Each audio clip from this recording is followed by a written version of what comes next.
अधिकारी कार्यालय रेणापूर यांच्या कार्यालयापुढे प्रमुख मागण्या कोणत्या आहेत त्याच्यासाठी आपण उपोषण करत आहोत। सर्वप्रथम सर्व पत्रकार बांधवाचे मनस्वी आभार। मौजे कोळेगाव तालुका रेणापूर जिल्हा लातूर येथील तळ्यामधील बेकायदेशीर मुरुम उत्खनन केल्याप्रकरणी या ठिकाणी आम्ही आमरण उपोषणास बसलेलो आहोत आणि या मंडळाधिकारी सानिया सौदागर व तसेच तलाठी दिलीप देवकते यांच्या संपूर्ण संगनमताने या मुरुमाला उत्खनन मिळालं आणि यांची कुठल्याही प्रकारे रॉयल्टी किंवा कुठल्याही प्रकारचे शासनाला महसूल न भरता हे बेकायदेशीररित्या मुरुम उत्खनन करण्यात आलेलं आहे।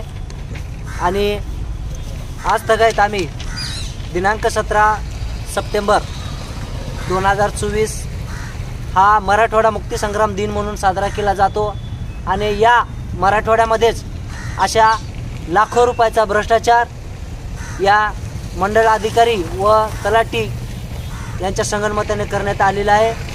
आणि तत्पूर्वी रेणापूर येथील तहसीलदार मॅडम यांनीही मौजे कोळगाव येथील बेकायदेशीर मुरुम उत्खनन जे सुरू केलेले आहे त्यांच्यावर कायदेशीर फौजदारी गुन्हा दाखल करा हेही सांगितलं होतं व अद्याप कुठल्याही प्रकारची त्याच्यावर कारवाई न झाली आहे।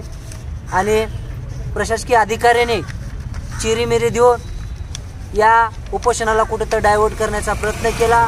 आणि त्याचप्रमाणे गेल्या महिन्यापासून संभाजी आरमारचे आमचे सहकारी मित्र बाळासाहेब जाधव हेही बसले होते।